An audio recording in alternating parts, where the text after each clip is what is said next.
Hey, Illinois fans, it's Doug Bouchon, publisher of Orange and Blue News on the Rivals Network. And we're lucky again as we start a new college football season to have Reilly O'Toole, former Illinois quarterback, with us to preview Illinois against Kansas. And Reilly, it gets real for Illinois this week after kind of a tune-up game against Eastern Illinois last Thursday night.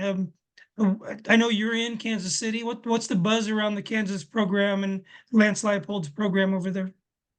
Yeah, I think there's a real excitement around the Kansas football program. I think just what Leipold's been able to do the past few years. They're building a new stadium.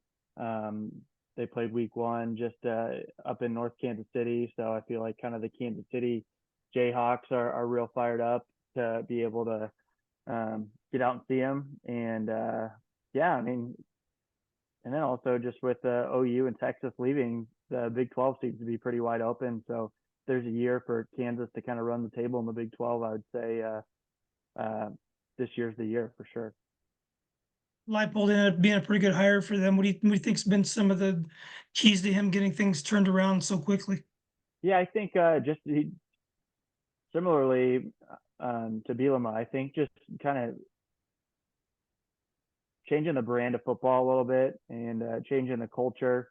Um, Probably recruiting a little bit different player and some guys that'll buy into what he's preaching and get some good uh, coaches around you to kind of preach what type of product you want to get on the field. So I think Leipold's done a heck of a job, and just from what I hear, we got some.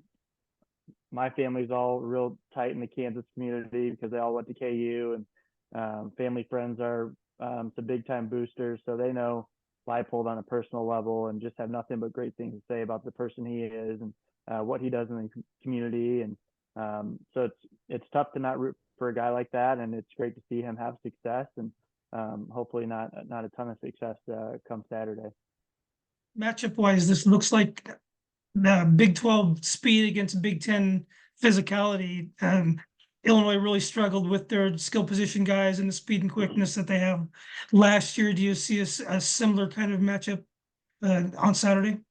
Yeah, I think so. I think it really is a tough matchup for Illinois. I don't think there's another quarterback in the Big Ten like Jalen Daniels who is as shifty in the backfield as him. He's got a really live arm. He's got weapons around him.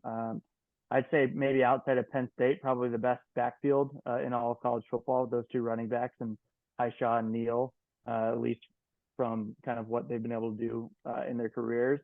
Um, yeah, just when I think about last year's game, I obviously they kind of punched us in the mouth, but even kind of as we started to settle in, like Johnny Newton was kind of in the backfield all game, but Daniels was able to kind of give him a little sidestep, juking a little bit, and when you're playing man on the back end, you can't really afford to let a quarterback really pat the ball back in the pocket because eventually you can only guard someone one on one for so long, so those guys will eventually break free. And one of the big storylines that we talked to him this week is the last year's game was really a trial by fire for Aaron Henry, the defensive coordinator, and he knows he didn't pass the test, and it was a teaching moment for him, is what he called it. And do you think there's growth there, and that they kind of learned from that game, and then from the rest of the season, and maybe we'll see something a little bit different on Saturday?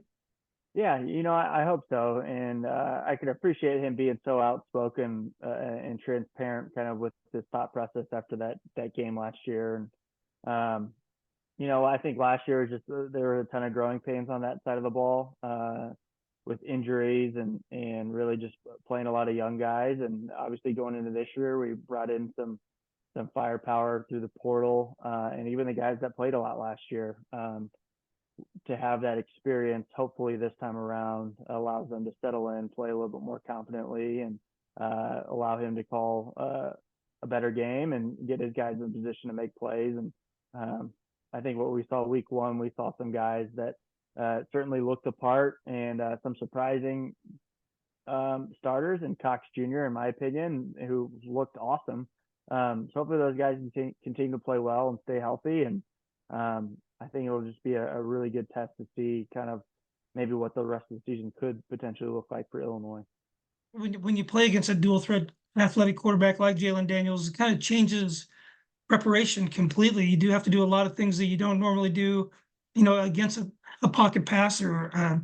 What are some of those challenges, with the misdirection and the option plays and the RPOs? What are some of those challenges for the defense? Yeah, I mean, it just brings a ton of challenges. I think first and foremost, like your pass rush has to adjust a little bit. Like those guys that stand in the pocket, real big, tall, strong guys, maybe like Drew Aller. You can kind of pin your ears back and try and get at him at the top of his drop. But a guy like Jaden Daniels, if you rush too far upfield or downfield, he can just step up and take off for 20 yards. So I think there's adjustments that need to be made. It'll be interesting to see what we do with Akis, and I would imagine move him around, get some pressure on the inside, because pressure up the middle really creates fits for any type of quarterback, regardless of how athletic you are. But also, I mean, it is tough. They have a really good run game. They have a really good QB run game, and that play action pass. So we're really just going to be tested in all facets of the game, and hopefully can generate some turnovers and keep us in the game to be able to make a run come the fourth quarter. Along those lines, it seems like a guy like Dylan Rosiak and Matthew Bailey on the back end. He plays a lot in the box at strong safety. He's a physical tackler. It seems like those two guys are really keys, especially facing the type of running backs and the mobile quarterback like they're facing this week. Yeah, for sure. I think Matthew Bailey is just such an X factor. I mean, sounds like coach just has a ton of confidence, and a lot more confidence when he's out there on the field. Just seems like a second voice. And with a guy like Jalen Daniels, you kind of need a guy to be able to chase him down, be able to spy him a little bit. And I'm excited to see kind of the wrinkles that we have this time around that we may not have had last year. And hopefully Matthew Bailey has a huge game, and we can get after the quarterback a little bit. I was working on my game preview today, and I started counting the big plays from last year's game, and they had 19 plays that Stat Broadcast considers big plays. Pass plays over 15 yards and running plays over 10 yards. Devin Neal broke off a 43-yard run. Are slowing down those big plays. Those can really be a momentum killers for you and completely change the game. Just how do you slow down the big plays, and is that a big key for them against Kansas? Yeah, I mean, I think that's kind of their MO, right? They have the ability to create those big plays. They got just a ton of experience out wide with the wide receivers, with Grimm and those guys. So I mean, They're all back. All those guys are back right, this year. yeah, and it's going to take a really disciplined effort.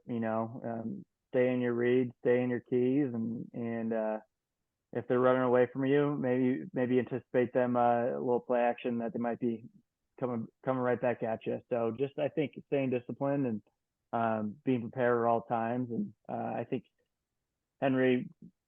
Coach Henry has really circled this on his calendar, it seems, kind of in the off season with an early test. And I'm just excited to see kind of the adjustments that he's made, and hopefully the guys can come out and execute his game plan. Well, we talk a lot about the defense because Kansas's offense is so explosive, typical of the Big 12 conference.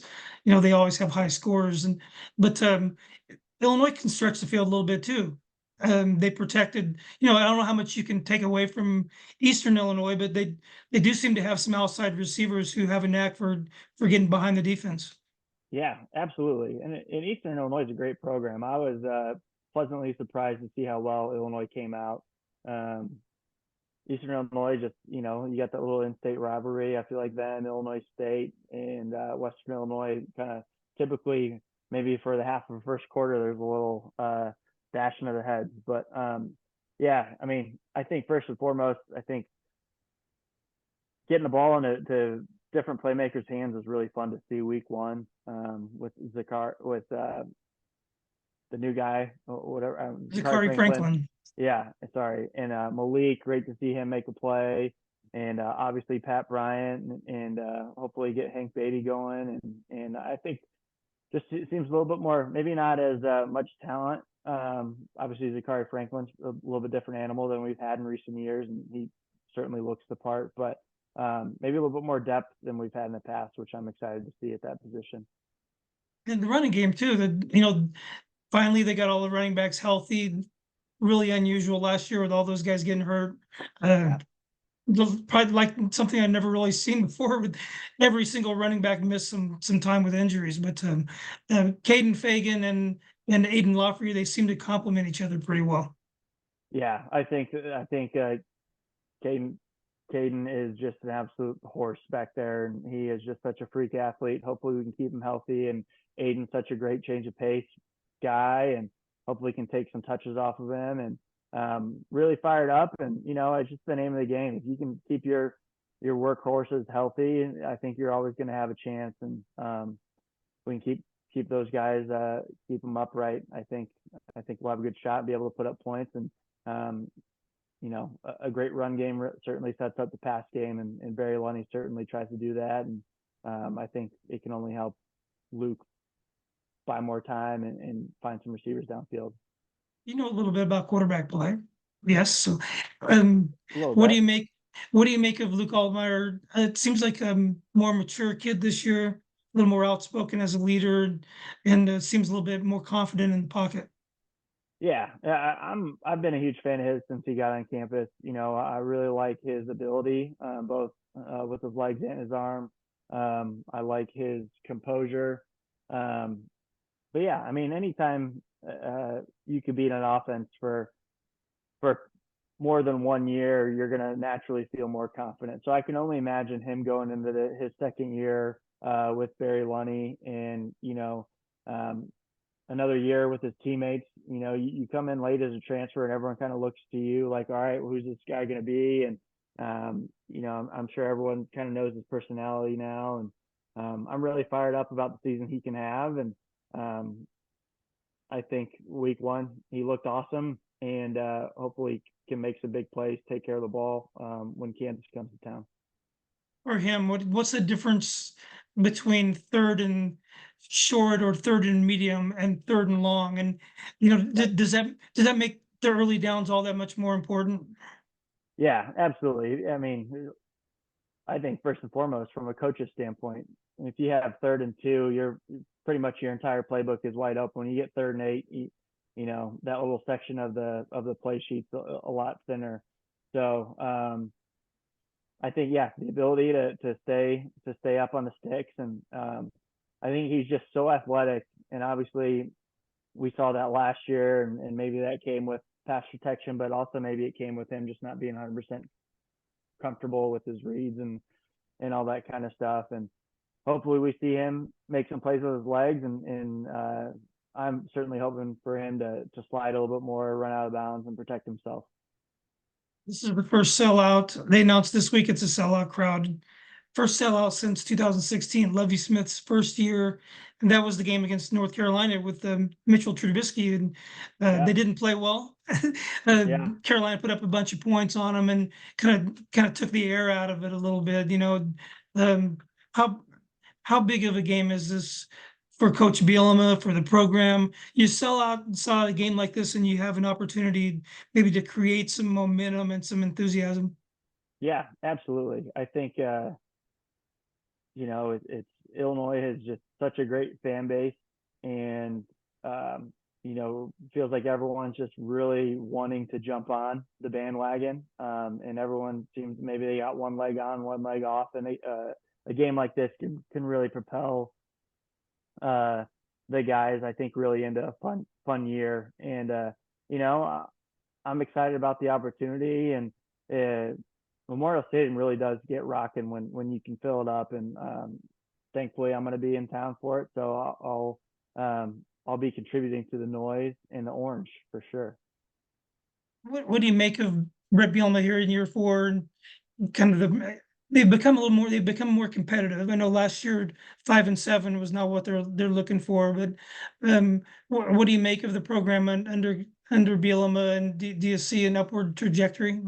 Yeah, I definitely do, and I think last year, certainly as we touched on, the injury bug hit them. You got a brand new quarterback, and definitely those sound like excuses, but they are tough things to overcome. And but I think just the product on the field, you can just see it. Every Saturday that I wake up, I'm not um, completely writing off the game if we're playing a ranked opponent at home or playing on the road against a great Penn State team. I think he's really proven to win those big games, and hopefully we can continue to do that.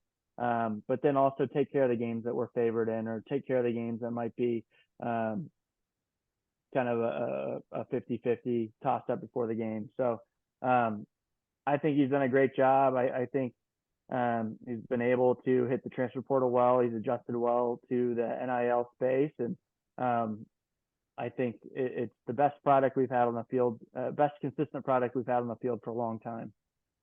We've seen some coaches in college football that didn't want to embrace the new reality of college football with the transfer portal and the NIL. But Coach Bielema seemed a little bit reluctant, maybe went into it kicking and screaming a little bit, but he does seem to be embracing it now. And you think that maybe is a turning point for him in acquiring talent, guys like Zachary Franklin, and the kid they got from Texas, the DB they got from Texas, Yeah, and Brooks. yeah, Brooks and JC Davis, a tackle, Right. Melvin Priestley, a right tackle, key elements to the team. You know, he had to go that way, right? He had to adapt. Yeah, I mean, if you want to compete, especially at a school like Illinois, is really trying to get kind of climb to that next echelon of programs, and be a consistent, 8, 9, 10, hopefully in the near future win program. You have to. And the great thing is, I feel like he's done a really good job.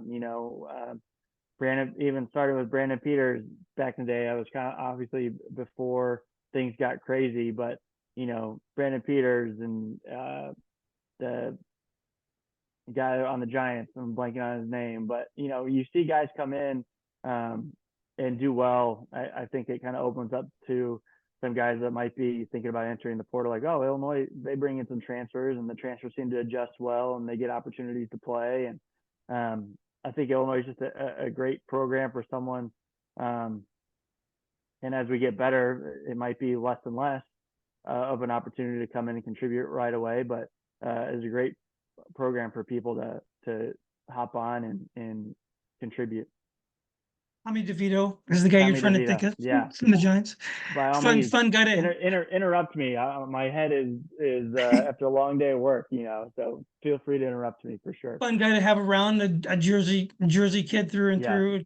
yeah, So um, let's talk about keys to the game. Riley, what do you think? What do you think? Some of them are obvious, not giving up big plays to the athletes like they yeah, did last year, but maybe what are some of the keys you think coming into this game? yeah. I think physicality. It's the Big Ten versus Big 12, right? You think the Big Ten, you got the hard nosed downhill run game. I think if we can get physical in the run game and get Fagan and Lafferty rolling, that'll just set up the Barry Lunny to kind of really tap into what he wants the game plan to be. But then defensively, I think obviously the usual, force some turnovers, stop the run. But I think the biggest thing is if we can limit Jalen Daniels getting out and breaking off some chunk runs, those are the biggest backbreakers. Whether it's like a 3rd and 8, if the quarterback can get out of the pocket and run for a first down, those are huge backbreakers. And hopefully on our side, Luke's doing that to them.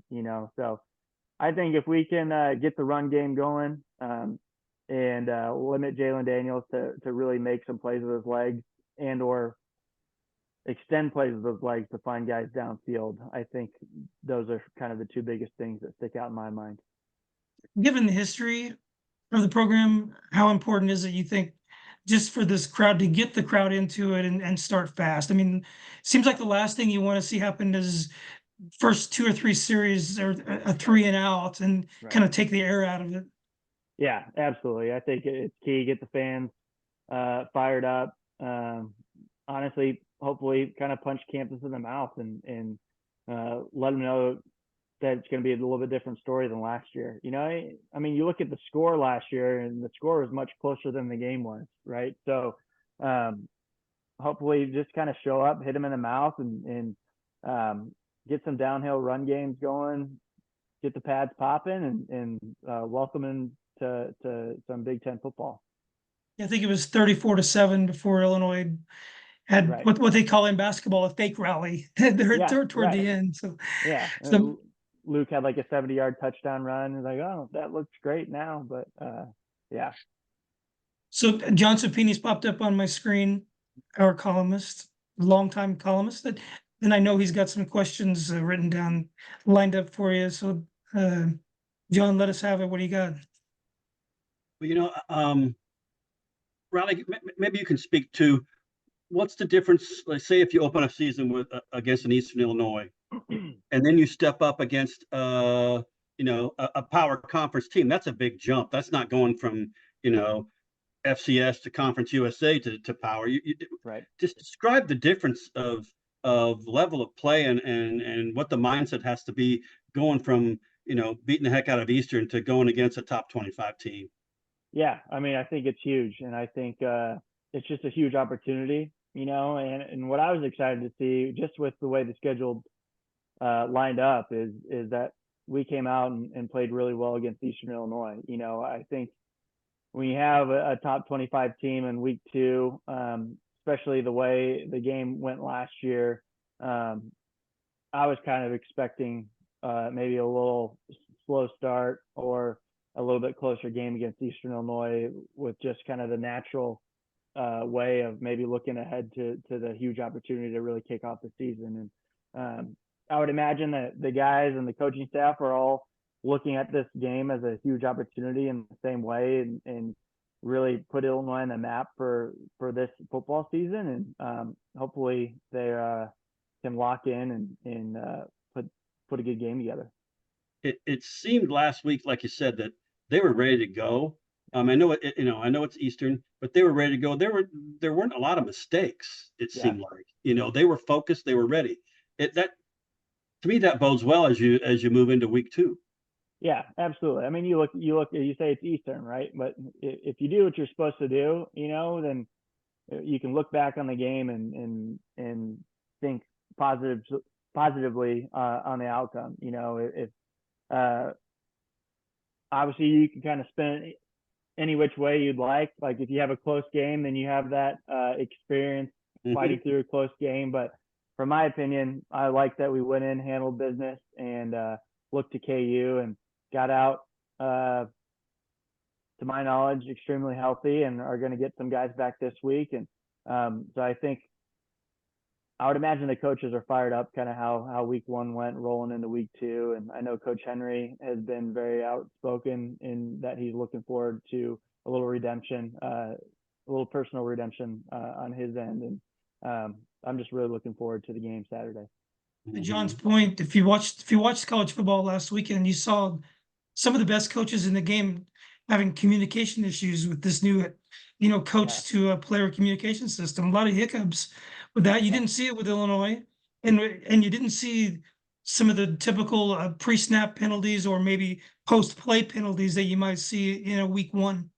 Yeah, I think that's such a unique, and I'm surprised it took so long, right? But it was funny to see Barry Lunny in his press conference after the game saying that it went smoothly for the most part, minus how quickly that game clock runs down. And then also he's like, his biggest struggle with it was when the offense wasn't on the field. He would like sit down and like be changing channels or whatever. So that was kind of funny to see the little hiccup there. And I would imagine he's gonna get that figured out before a much bigger opportunity Saturday.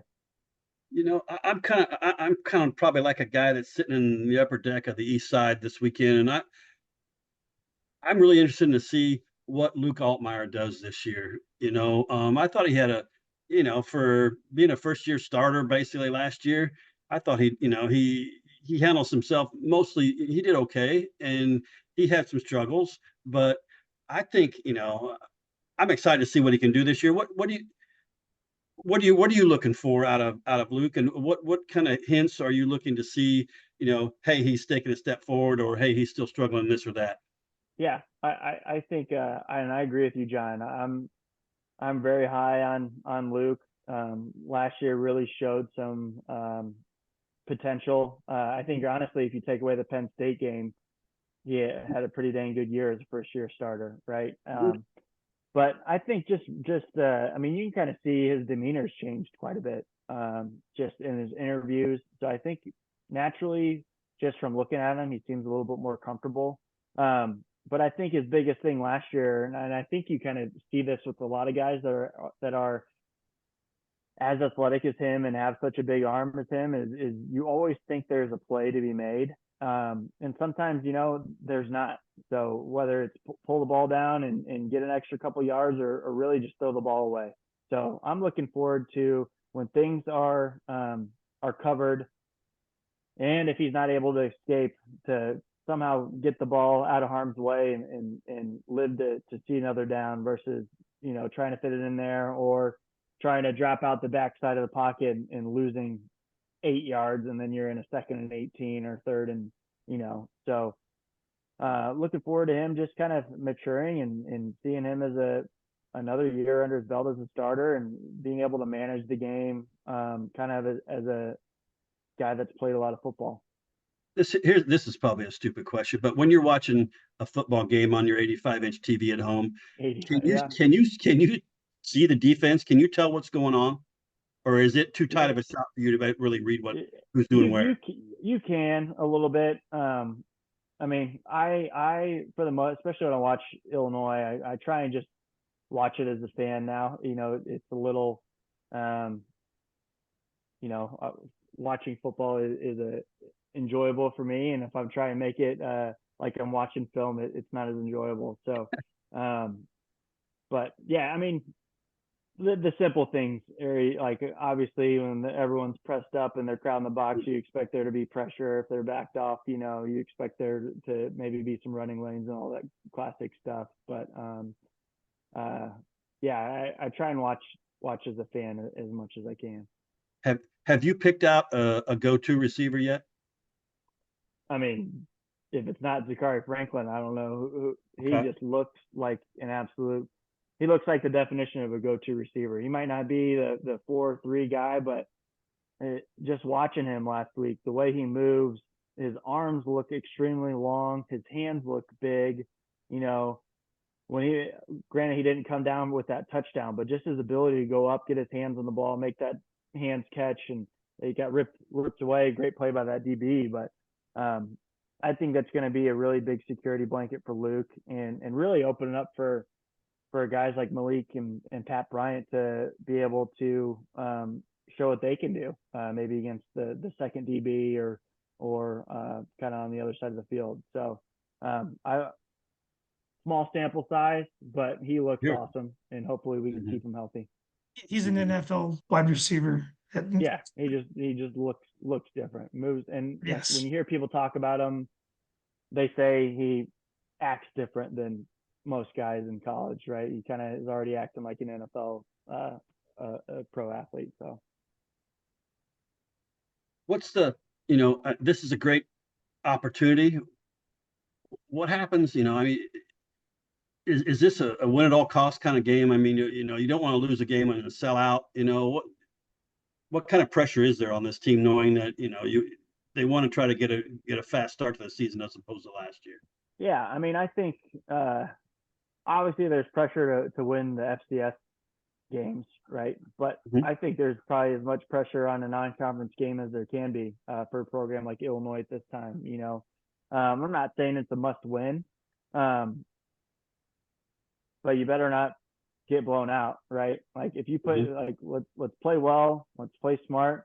I think Kansas is more talented and they got more veterans and proven guys. So I mean, and it shows in the spread of the game. I think 5.5 or whatever was the latest I saw. So obviously they're favored, but we also play a different style, different brand of ball. So I think I'm just really interested to see, and I agree, John, to see. I think this just kind of is going to show what the rest of the year could be. You know, like I put Kansas up there with like the obviously not like the Michigans or Penn States, but Mhm. the kind of upper tier Yeah, Big best of Ten the rest games. kind of thing. Yeah. Yeah. So like if you can beat a team like Kansas, then you can beat the upper If tier you, Big Ten. yeah, Yeah, if you exactly. can handle Kansas, you should be able to handle a good chunk of the Big Ten. Right. Mhm. Right. Yeah, This year at least. Right. yeah, yeah. I wrote something last week about this is one of the games that can, one of the swing games in my opinion. I don't think they have to win this one, but yeah, like you said, make it a game, get it to the fourth quarter, and even if you lose, give something to the fans that they can really, really hold on to, and they want to buy another ticket the next week. Right. And it's just such a uh, when you're watching a game, there's just so many things that can contribute to that as well. Whether it's, is it sloppy with penalties? Is it giving up huge chunk plays like Doug said, like we did last year? It's um, are we having terrible turnovers? Are we calling timeouts just to yell at the refs?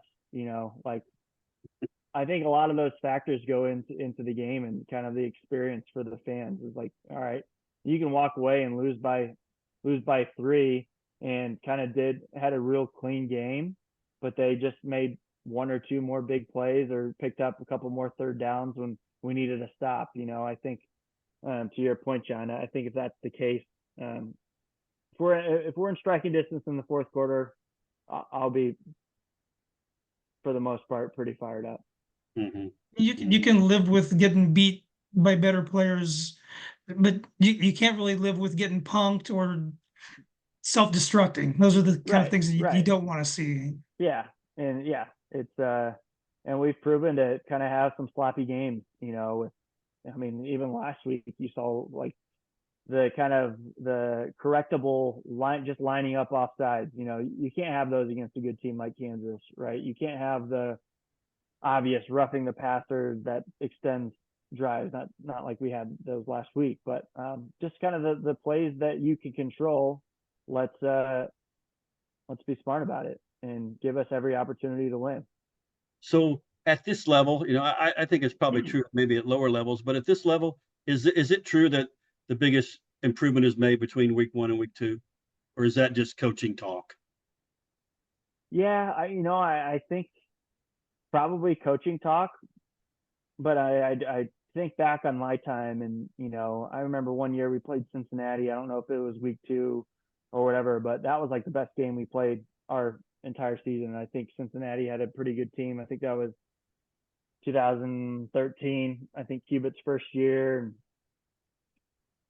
They had a stud Munchie Legault, I think was their quarterback.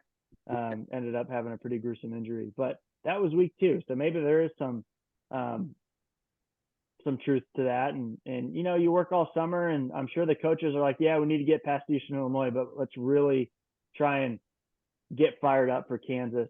And so hopefully that's true with Illinois to where we make the biggest jump. And so we'll see.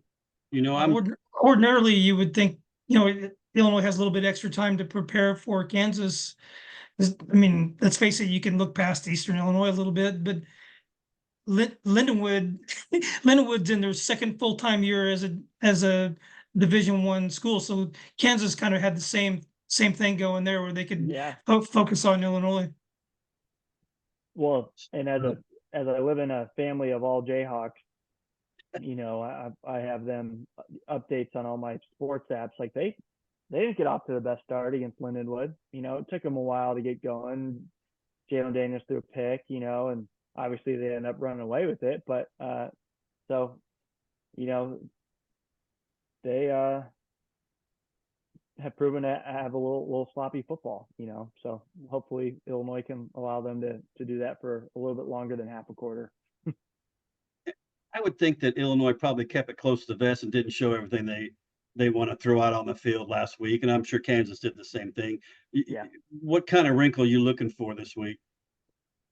Yeah, I think really maybe just Fagan and a little bit more Fagan and Lafferty, and then kind of mixing it up last week. And maybe obviously they tried to get Takari some touches early on, but maybe you keep that consistent throughout the whole game. He kind of went a little quiet there as the game went on, but I would imagine just get your best players the ball, because your best players are going to be the ones to help you have an upset win like this. So I would imagine maybe some more creative run plays, run schemes, maybe some counters. And Barry Illini is really creative in the run game, and so yeah, I would imagine we'll see some wrinkles in the run game and maybe some more RPOs. I feel like we didn't do a ton of that last week.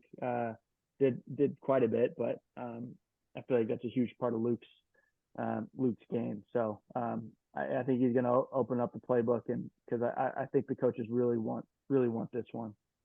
They played a bunch of cover two in the back end against Eastern and kind of baited Pierce Holly and some of those balls that floated over the middle. But this is not a cover two team. This is not a Lovie Smith defense. They're a press man. They're a cover three type of team. So to answer that question defensively, John, you're not going to see cover two against Kansas. Yeah, you might see a little bit more. I just think with running quarterbacks, man-to-man defense is pretty tough if you can't get them on the ground. So I would imagine he's going to mix it up quite a bit in the back end, maybe trying to get a little confusion back there. But a guy like Jalen Daniels, if you're playing man-to-man and he makes that first guy miss, he's going to get outside the pocket, and Grimm or you name it, Arnold, they're just going to turn upfield and he's going to throw it deep. It's obviously we keep that safety like 25 yards back, but you can only cover so much. So man-to-man is really tough, a tough defense to play against mobile quarterbacks. Yeah, like I said, I think you'll see more cover three, and I don't think they're not going to play half field coverage against these wideouts. Yeah, there's going to be a lot of windows if you do that. So yeah. And I feel like thinking back last year, I went to the Wisconsin game. I was there in person. I feel like we were trying to keep everything in front of us and started running zone defense in the second half, and that's when they started just finding these huge holes, and it just slowly crept back in and stole that one from us. How good is Gabe Akis in your mind? I think he's awesome. I think last week you can kind of see how versatile he is. I think they're probably the thought process of the coaching staff is maybe at the next level. He's probably a 3 technique might be where he's best suited, just from his size and athletic ability and the way kind of the NFL game's going. But I think he's awesome because he is so dynamic and can kind of do a little bit of everything. And you move him inside and you can bring kind of the speed rushers on the outside. And I would imagine Saturday we're going to see him do a little bit of everything. And I wouldn't be surprised if mostly he's on the inside just to get some pressure up the middle.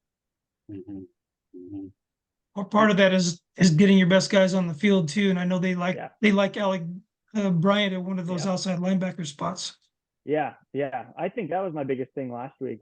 Was the biggest question mark for our team going into the season was defensive line. And obviously brought in some guys in the transfer portal, and some of those guys have some injury history. So you're kind of like, all right, hopefully we have them for the whole year, but if we don't, then how much depth do we really have? And it did not seem like they got pushed around. I mean, I heard all week that Eastern had a really good running back, and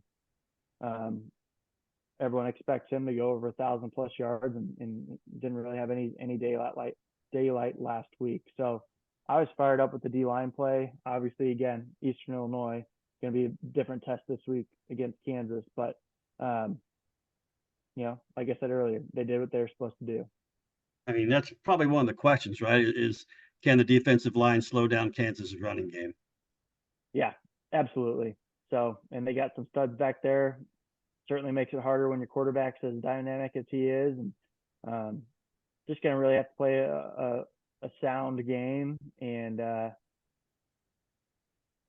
get them into some third and longs and some passing situations to where those drop back passes, and he's really dangerous on the play action pass. But if you want to find a chink in the armor, which there's not a ton with him, it's the traditional drop back passing and try and be as accurate as possible and fit those into tight windows. So hopefully we can get him in those situations.